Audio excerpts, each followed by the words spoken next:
Hello everybody, welcome back to another video. In this video, I want to talk about what you can expect from Challenger World 2 if you want to consider playing on it, what the type of rewards are. I want to tell you about my experience on Challenger World 1 and what I got out of it so that you can kind of get a general idea of what you're going to get out of it. But it's going to honestly be a little bit different because Challenger World 2 is much better than Challenger World 1. So you're most likely going to get even more than what I got out of it. If this video helps you out or teaches you anything, definitely be sure to subscribe. It helps me out so much. I have plenty of videos on my channel that can help you out, and of course I will continue to always make more and more videos and update them to help you as much as possible. Also, come to the live stream where I will be streaming on the Challengers World and progressing my Ren, which is what I will be playing. And of course, join the Discord if you ever need anything. It's a good way of meeting people and getting help for literally anything you want. So the first thing that I want to show you guys is the two characters that I got out of the Challengers World and what rewards I also got out of it. So the first thing I want to show you guys is my Legion. I'm sitting at 8.8k Legion on my Kronos account, and you might think this is like really hard to get to and this is a ton of Legion, but I actually got most of this Legion just from the Challengers World and not even actually training these characters. On the Challengers World, if you play on it, you get these items called Ultimate Legion Growth Potions. You'll be able to get 20 of them, and it's not that hard to get either. You could do it just by doing your dailies on the Challenger World. And what this does is it instantly levels a character from 0 to 200 instantly, regardless of whether you have your job quest done or anything. As long as you have this potion in your inventory, so like you have access to your storage or something, you can instantly level to 200. So because I got 20 of these, that's 20 characters on my account that I got to level 200, which massively leveled up my Legion. I actually went from 6.5k Legion to 8.8k Legion after the Challengers World. So the first 6.5k Legion, I did it very slowly through event resources like extreme growth potions, strawberry farm, burning, stuff like that. And then the rest of it, 6.5 to 8.8k, I did just from the Challengers World. You can see I have some characters on my account that literally have nothing. Like straight up, they don't even have their job advancement. Like this character is supposed to be a Corsair, but it says Gunslinger because I didn't even do the job advancements on it. I just created the character, instantly got it to level 200, and then I have the Legion block. Pro tip though, you need your second job to actually get the Legion block, so you need to at least do the level 30 job advancement. So that's one thing you can expect from the Challenger World, is to get a huge Legion bonus, especially if you still need Legion. If you don't need Legion, let's say you have really high Legion, the 20 Legion growth pots can get a character from like 200 to 220. So if you want like just a little bit of extra points, if you already have really high Legion, then you could do that. But the more important thing that I want to show you guys is the two characters that I got out of Challenger World 1, my Blaze Wizard and my Sia. Now, it's very important to mention that these two characters, I literally only did dailies on them from Challenger World 1 to now.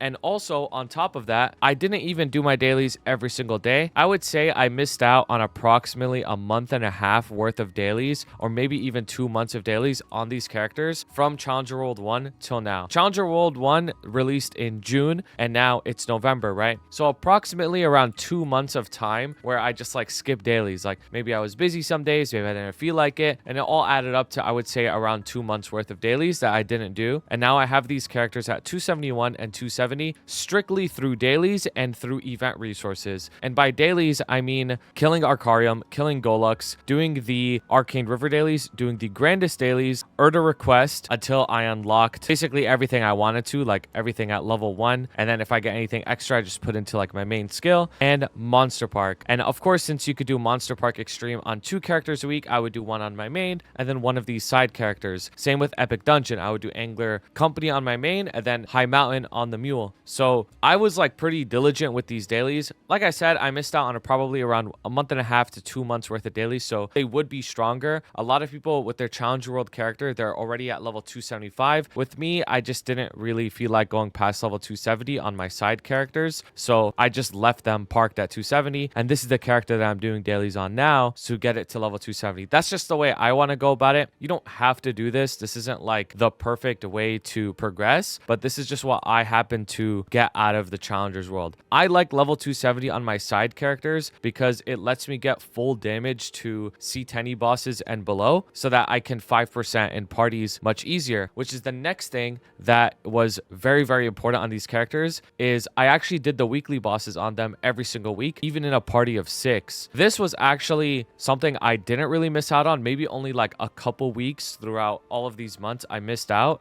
is doing the weekly bosses, because I know the weekly bosses are very, very important to do if you want to progress. Something you got to remember about MapleStory is you might not actually be doing anything wrong in your progression. Things just need a lot of time. So from June till now, I was able to get this character to around 51 mil combat power. And this is, again, like I said, just through doing dailies. I've never farmed on this character and consistently doing my weeklies throughout all of these months. And this is a side character. This isn't my main, right? So if it was your main that you want to play on the challenger world, you would be much further progressed than this, because probably you're going to farm. Maybe you won't miss your dailies. You'll be more on top of it than I probably was, because this is just my side character. So it's sitting at 51 mil CP. I got a Roar 2 from bossing, and this is my gear. I'm just going to hover over it really quickly and tell you anything that's like super notable. So I have the 4-set Golux. Obviously, that's from dailies. I did Commercy because I personally just don't mind doing it, but you can get a Twilight Mark eventually and then just use that if you want. Dominator Pendant just from dailies. I have the full Arcane set. Got all of these as drops just from doing the weeklies over the course of many months, which is pretty likely to happen, by the way. Like if you were to do all of C10, Lucia, and Will for 4 or 5 months, it's pretty likely that you're going to at least get the full Arcane set. I got the shield, which means I had to do the crafting recipe, obviously. This emblem, I got super lucky on it.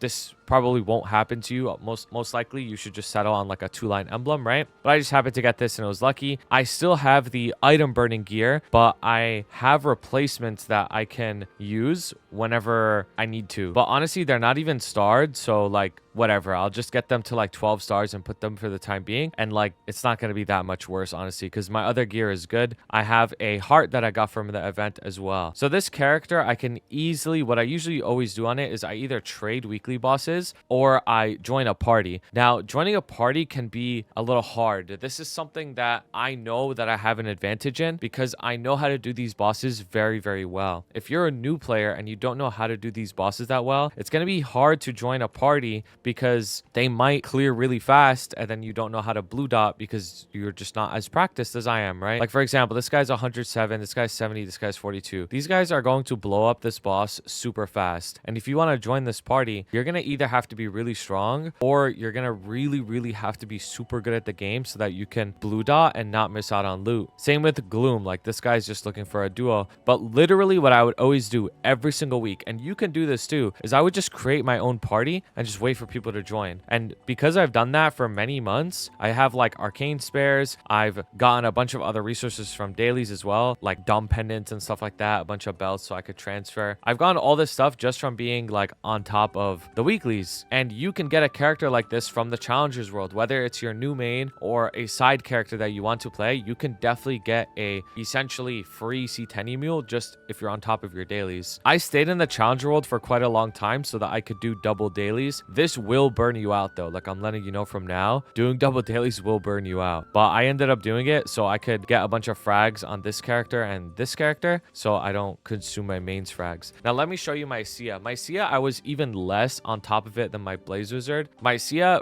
really is just like dailies. Like I literally just did dailies on her and my weeklies, and it's the same thing. Like after my Blaze Wizard was 270, I just switched to this character. Now I actually didn't do dailies on this character for a while because I wanted to get my Blaze Wizard to 270 first. Once I got my Blaze Wizard to 270, then I switched to my Sia and started doing dailies on her. So she has even less stuff, but at the end of the day, she's still 21 mil CP and has the arcane set because I was on top of the weeklies no matter what. And like I mentioned before, literally what I would do on this character, and I still do this every single week, is I just make a party. This is what I type. I type green blank channel 19, right? Because I'm just always on channel 19, right? And then I'll start with Lucid, hard, register, boom. And then people are just going to eventually start joining. Now, Sia is a strong class, so it's a little easier to do this with Sia. Whereas if I was playing like a very bad class, then it would be a little bit less attractive. But there's a few things that make this character a lot stronger than she might seem. First of all, she's level 270, which I mentioned you need to be level 270 to get full damage on C10 and below. Like the difference from somebody who's level 270 and level 260 on Dark Knell is huge. It's probably like close to like 20 final damage just from the level alone. And then I also have max arcane force because I was on top of dailies, and arcane force gives you so much damage on C10 and below. Like it'll literally give you like 50% final damage over somebody who doesn't have max arcane force and they only have like the minimum required amount. So it makes it a lot easier. Of course, also I know how to like play the game properly, right? Like I know my burst rotation, I know the boss patterns, stuff like that. So that helps. The point I'm trying to make is if you practice these bosses and you join these pugs like every single week and you like thug it out, essentially, you will be able to join these parties and clear very effectively. And I do this every single week and I was able to get all of my stuff. And now I have this character that's like at 21 mil CP and will slowly get stronger over time just by doing weeklies, and it generates me an additional like 3 billion mesos every single week. So I got these two characters from the Challengers World. Like I got my Blaze Wizard and I got my Sia. Both of them generate me like around 3.5 to like 3 bill each just from doing the dailies on them on the side because I played on the Challengers World. The Challengers World also has a lot of bonus resources on it, which I want to show you guys what you can get from Challenger World 2, because there is so much free shit that you can get just by playing on the Challengers World. In my opinion, I think the only person that shouldn't play on Challengers World is if you're already endgame. If you're already endgame or you have like a ton of resources that you can pour into a side character, then by all means do that on your main world, right? But I think if you're a new player, mid game, even late game player, you should definitely play on the Challenger World. I'm going to be playing on it, even though I have decent resources on this account. Hopefully everything I said so far makes sense. I know I'm yapping a lot, but it is very exciting to see how much free shit you get. So this is a screenshot from Reddit that was sent to me, and there's a bunch of different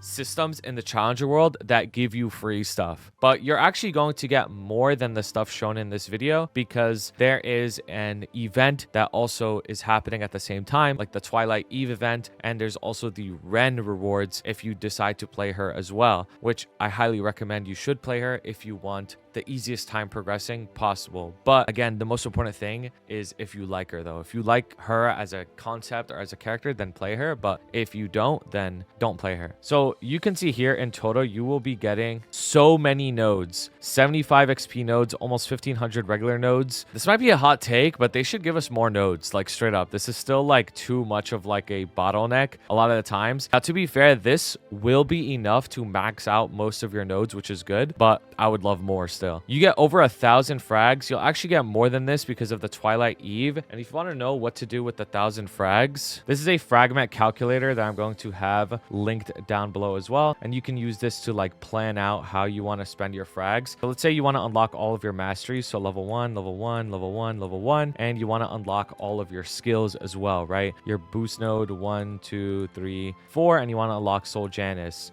Now, doing all of that costs 625 frags. So you could do that, right? You could just go down this route and then you have everything level 1. And that's like a huge damage boost because the initial unlock of the 6-drop skill is a much bigger power spike than individually leveling every single level. Like going from 1 to 2, 2 to 3 is not as big as the individual unlock of a skill. So that's 625 frags. What you could also work on very early is getting level 10 Soul Janice. Now, I would only recommend this if this is probably going to be your main, because if it's your main, then leveling Janice is super high value. Not only does it allow you to farm more, it also increases how much XP you get per hour, which obviously makes you level faster, and you can get new symbols and new areas faster, unlock new bosses, all that good stuff from leveling faster, right? And you get the vast majority of the frags just from the event playing on Challengers World if you decide to play on the Challenge Worlds, right? So it's 1,400 frags, and you'll get around 1,200 or more frags just from playing on the Challengers World. I know that picture said 1,000, but there's actually more than that because of the Twilight Eve event rewards. This is most likely what I'm gonna do, is just get level 1 stuff and then get level 10 Janice. Now, let's say it's not your mule and you just get level 1 Janice or maybe even level 0 Janice because you don't really care about training. You're only doing your dailies and you don't necessarily need Janice to do your dailies, right? Obviously it helps, but you don't necessarily need it. Then it's okay to get everything level 1 as well, just because it's a huge power spike, but you can also unlock your Hexa stat, which is another big power spike as well, which costs around like 300 frags, which would put you around like 800 used. And then you would have another like 400 frags or so to put into whatever you want. Usually masteries are the most important thing you level. Depends on the class. Obviously, you're gonna have to look at your class Discord, but you could get a mastery to 9 or maybe another mastery to 9, and then that would be it. And that's like a pretty good damage spike just from free fragments. That doesn't include anything you get from dailies, by the way. Like if you do the daily, which will actually become a weekly order request, if you do high mountain every single week, if you buy the pass, if you want to do that, or if you actually farm, like you're gonna get a lot more. The whole point is just from the fragments alone, you will get a lot stronger from this event if you play on the challengers world, right? You also get an Oz ring. Now the Oz ring is actually a very underrated thing. Like this is a tremendous power spike. Now obviously it's not quantifiable because of like combat power, right? Combat power doesn't take into the fact that you get an Oz ring. Now if you don't know what an Oz ring is, to like make it super simple, it's one of these like skill rings that give you a certain buff whenever they activate, and these rings give you a tremendous amount of damage. Like for example, this ring over here, whenever it activates, I get 140% boss damage and 10% attack and magic attack. So your damage will go up so much if you play on the challengers world. You'll be stronger on the challengers world than if you were on a normal world, unless your normal world is giga funded and you could just pour like a shit ton of mesos into the character, right? Which obviously isn't that many people. Most people probably who watch this video are not in that position. So you will be much stronger on the challengers world. And because you are much stronger on the challengers world, it means that you can start clearing these bosses much faster, which means that you get the opportunity of getting gear much faster, like arcanes and whatever pitch boss or anything like that, right? So your progression speed is just accelerated a ton. Like that's the whole point. Another thing that's like very important to mention is all of the flames and symbols that you get. Symbols are a huge power source on this game. It's so underrated. Like I still feel like it's not as prevalent as it should be. Like everybody knows how strong star forcing is. Everybody knows how strong like a 3-line attack weapon is, right? But symbols literally give you more damage than that. Like if you don't have the symbol bonus on the boss, you are leaving 10, 30, 50 final damage on the table that you're not getting. And obviously you'll be getting so many more symbols just from playing on the challengers world. If you decide to burn on the challengers world, like you create your burning character on it, your symbols will also start at a higher level and you get like